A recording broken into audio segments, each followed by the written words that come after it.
Can you discuss the recent CBDC case study in terms improving the efficiency and user experience of the payments sector?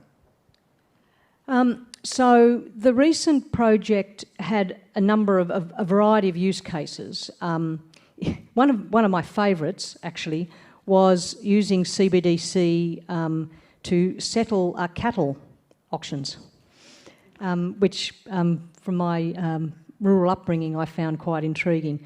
But I think what came out of that for us was that we are still not convinced on the retail CBDC side.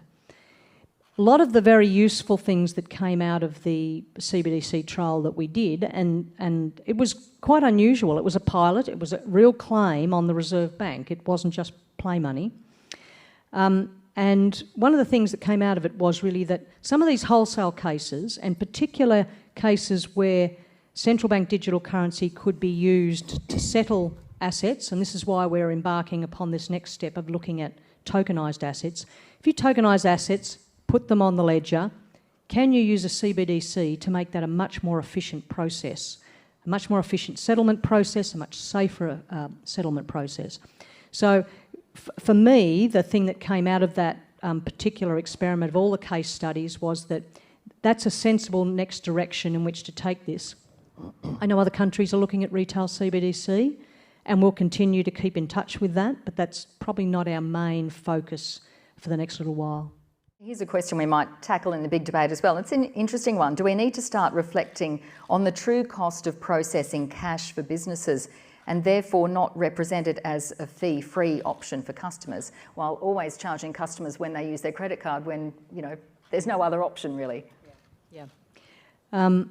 So look, it is a good question, and the issue with cash has always been that businesses don't really understand, I think, the costs of cash in their business. They are at the moment, I think understanding it a bit more, but in the past they haven't really. They've called shrinkage as their main cost, which basically means theft, but really they haven't really internalised, if you like, the costs of processing. I think the challenge with cash is that it really does have a big community, public service sort of aura attached to it. If you try to charge people to use cash, they're prepared to pay to get it out of an ATM, but if businesses started charging people to use cash, I suspect there would be a very big backlash.